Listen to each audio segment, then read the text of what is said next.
They've got a battle to the death.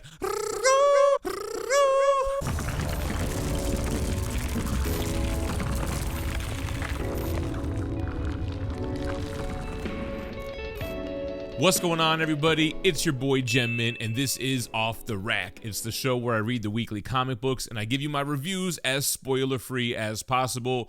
Before we jump into it, if you can, hit that like button and make sure you're subscribed to the channel so you don't miss a video.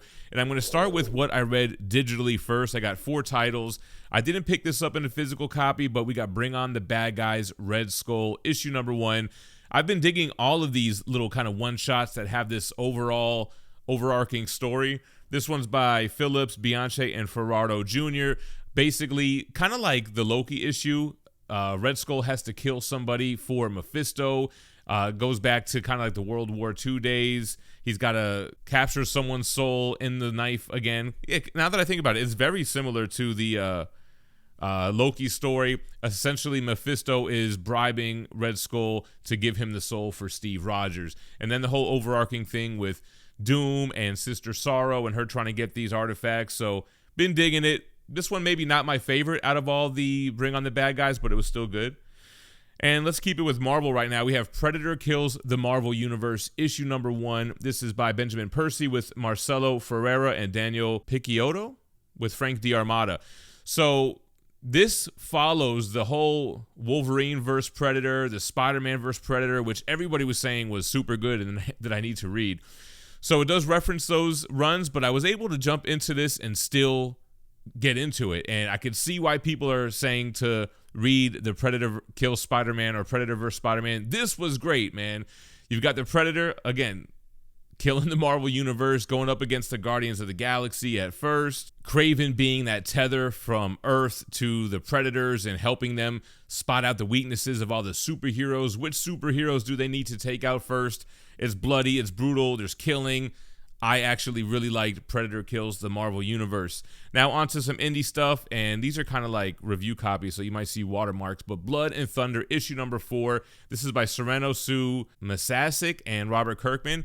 I thought this was a super weird issue. Like, it didn't have our main character from the front on here at all. It kind of just throws you into this world and you're expected to know what's going on. It's kind of like you have these colonizers on this other planet, and then there's like this demon that breaks in the middle of the night, and it's folklore on this planet. There's a murder and they're suspecting this creature. It was kind of super weird.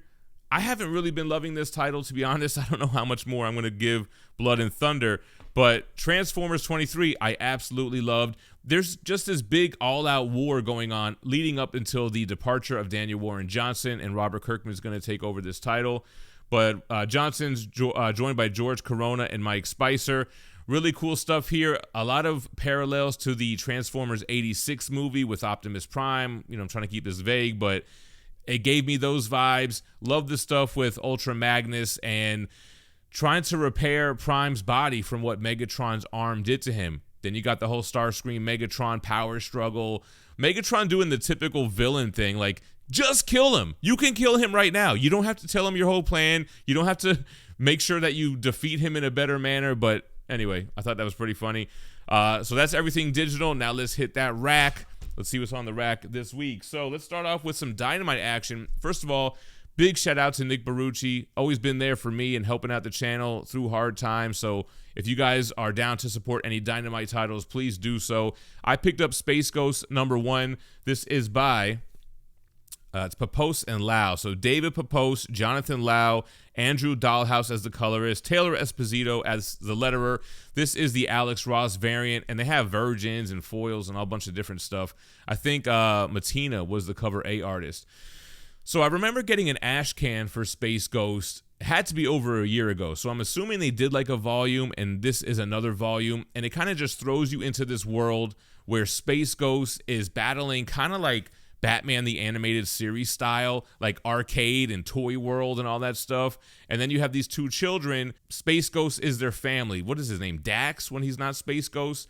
And their grandfather comes back into the picture. He's trying to rescue them, but they're trying to explain to him that basically their protector, Space Ghost, is their family. And it goes back and forth between these 2 things. It was just okay. I didn't really love it, to be honest. I thought that the Space Ghost fighting stuff, it was a little bit campy. But I did kind of like the stuff with the grandfather and the children. He's kind of like the grandpa from Jurassic Park. Anyway, yeah, I'll read issue 2. I'll see where it goes. I've only known Space Ghost from Space Ghost Coast to Coast, so I've never really known him in a serious manner. And even though this is kind of campy and goofy, Space Ghost is still a serious character. He's fighting this guy and trying to save these hostages. Yeah, I'm interested. I'll keep reading. All right, next up.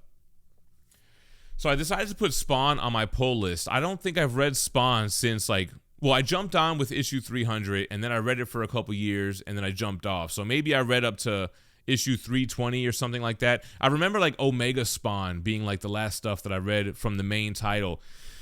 So issue 367 is out. It's by Todd McFarlane, Brett Booth. You got Corona, Henriquez, and Nugent on here as well. And it's part 5 of Hell Hath Arisen. So, you know, I didn't read issues 1 through 4, but I kind of get the gist of it. It feels very similar to where I left off. Even some of the characters, like from Scorched, are there. And you have this Queen of Hell trying to send one of her monsters, who apparently was big in the last issues, and now he's small, but he's even more powerful. And I guess it's Nyx is the queen. I remember Nyx, isn't she like She-Spawn's sister or something like that? But they introduced this character, Poach. Oh, I don't know when his first appearance was, but this elephant kind of character slash, I don't want to say deity, but he's kind of like a Spawn, but representing the animal kingdom. And I like how they play with the fact that the animals have never chosen sides between heaven and hell, and they've always been meant to be neutral and to be wild.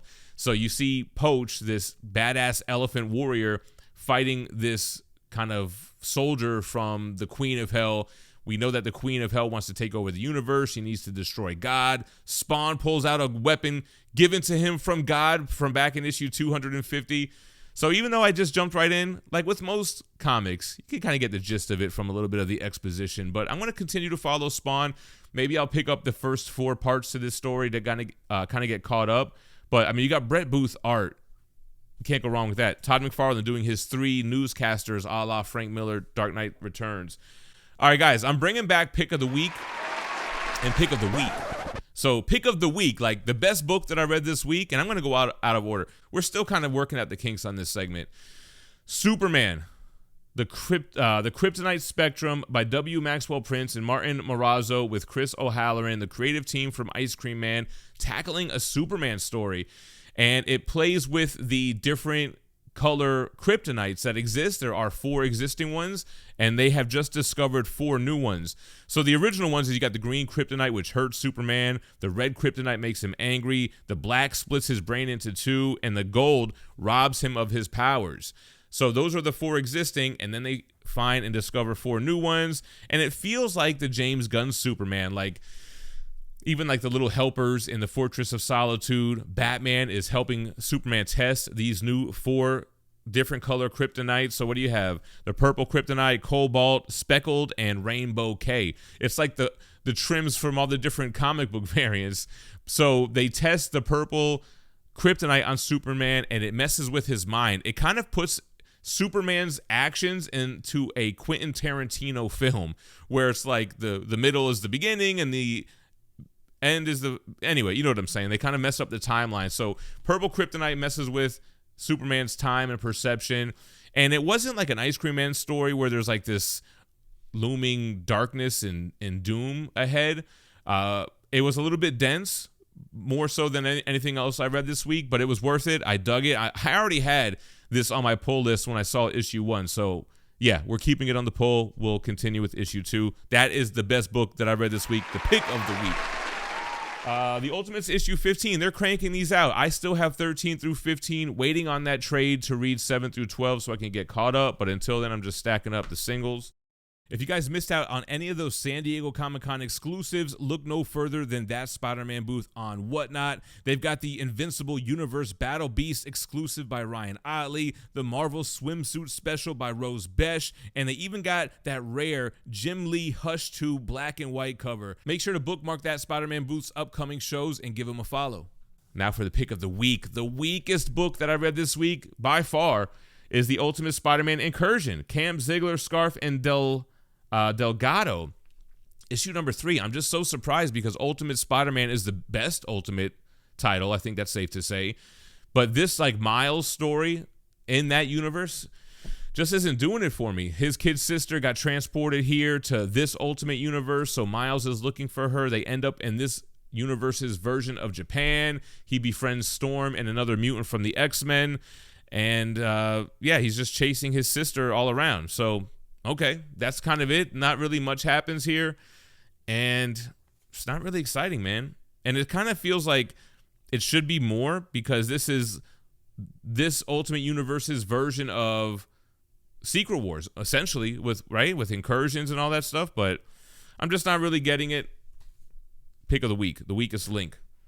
All right, moving on. Spider-Man and Wolverine issue number 4. We just read issue 3 and happy to see issue 4 released this week. This is by Guggenheim, Sandoval, Nava, and Reber. So I guess this is not art by Kari. Yeah, Gerardo Sandoval was a guest writer, but I got it. Oh, hold on, wait a minute. Yeah, Kari Andrews didn't do the art, but bro, they must have channeled Sandoval channeled his inner Kari, because I got that same vibe as from the other issues, that kind of 90s McFarlane vibe. This is the only comic book right now that puts as much emphasis on the interiors as the cover. Spawn might be up there too with Brett Booth and a lot of the Ghost Machine stuff as well, but you have Wolverine and Spider-Man fighting Doc Ock. They keep being teleported to different areas once they defeat the enemy that they're fighting, so Spider-Man figures out how to work around the teleportation and kind of go that's where they go with this issue. I don't want to give away the big kind of spoiler at the end, but somebody shows up that has a equal stake in if Wolverine killed Peter's parents or not, and they really want to know. Great series, a lot of big action. And I'm looking at this and I'm like, yo, dang, this could have been pick of the week as well. This could be runner-up to pick of the week. Let's do this. This is the DC pick of the week. I only read one DC book this week. But Fantastic Four issue 2 was great. Dare I say, amazing. This is by North Ramos, Olazaba, and Delgado. So in issue 1, all 4 members were dispersed through time, and they had to find, it's not the Time Stone. What is it that they're looking for? The Forever Stone. They all have to find this Forever Stone, the oldest stone on Earth, because that's kind of like the contingency plan if this sort of thing ever happens. So this issue focuses around Sue. She's the one that is the most in the future, so she's the one that has to break the Forever Stone and use whatever's inside to save everybody else. It's got to be the last person in the timeline, otherwise it wouldn't make sense. So it almost feels like, wow, is this a 2-part story? Because she does what she's got to do. Check out this art. And there's more. So once they finally get back to Doom, who is Sorcerer Supreme, they find out that there's a whole different batch of trouble awaiting them here. So I dug it. Definitely a runner-up for the best comic of the week. Don't sleep on Fantastic Four. And then let's go to the last one from this week. And then I got a couple books from next week we'll talk about. But I got Eddie Brock Carnage, issue number 7. This is by Charles Soule with Sayas and Hollingsworth. You got Muse on the cover there. Dare I say I'm getting a little bit bored of this title? I don't love it, man. It's just a constant struggle back and forth between Carnage and Eddie Brock. Carnage needs to kill just like Eddie Brock needs to heal, and the only thing that can do both is by letting Carnage kill people. So he's trying to kill people. Bloody issue, man. You got Muse killing people, so it's kind of like an R-rated comic. I'm just kind of ready for this arc to be done. It's kind of cool to see the Carnage symbiote go to these different people and determine if they're worthy or not for Eddie Brock to let him kill them.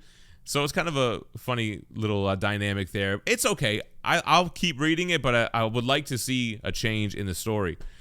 All right, guys, a little bit for next week. We got some titles. We got Ghost Pepper, issue number 2. This is by Luda Lullaby and Adriano Lucas. So yeah, I'm down with Ghost Pepper. Issue 1 kind of introduces you into this world. Issue 2 is building on the myths and the lore of the world. What is this Cinder that the current king of the world defeated and sent him to the moon, only to find out that he may not have done that? Our main character, Ash, super strong character, has been awakened after X amount of years.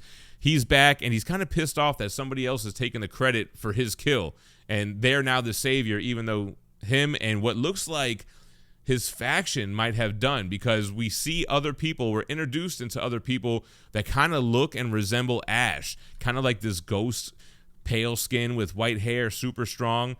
I'm digging Ghost Pepper. I definitely am going to continue reading this one. Drops next week. Then we've got G.I. Joe number 10. I am currently reading Everything Energon Universe. This is by Joshua Williamson with Andrea Milana and Lee Lowridge. So we're continuing that same story with CoverGirl and Baroness. They've got a battle to the death. Straight up Star Trek style. Otherwise, what is it? Captain Blood or Barrington Blood or whatever the hell his name is going to kill her parents that don't even know what she's up to. So kind of that cool dynamic. What do? He's only going to let her parents live if one of them kills each other, CoverGirl or Baroness. So you see how the Joes get out of this one. I'm digging it. I like all the Energon Universe stuff. So that's issue 10. And the last book we're going to talk about, geez Louise, it's going to be hard to do picks of the week and stuff if I'm looking at early stuff, but Battle Beast 4 is another banger by Robert Kirkman, Ryan Otley, and Annalisa Leone. So Battle Beast is on the AI ship that hates him and wants him dead. He wants to fight somebody worthy enough to kill him so he could finally rest. And he's got this little slug of a slave that he's brought along with him who has convinced him that the strongest person he's going to fight, this juggernaut, is on his home planet. So if he just goes there with him, he can take him to meet his match, I guess, for lack of a better term. So we're on the planet. We end up in the planet. It kind of goes off into a side story with this creature on the front here. It almost feels a little Usagi Yojimbo-esque. Like we travel to this place, and instead of getting to the end, there's like this side thing that happens. Like that's what goes on here. But it's still bloody. It still feels very Battle Beast. I love Battle Beast, man. This is a great run, and you do not have to know or have read anything Invincible to enjoy it. It would enrich it if you did. But this is kind of one of those issues where it ends where it started. Like where we started, we're back now to trying to face this juggernaut to see if somebody could finally kill Battle Beast. And that's what's off the rack this week, everybody. Let me know what you thought about the vid in the comments down below. What about the comics? Did I miss anything that I should absolutely be reading? And just let me know what you thought. Appreciate y'all watching. Stay minty fresh. Peace.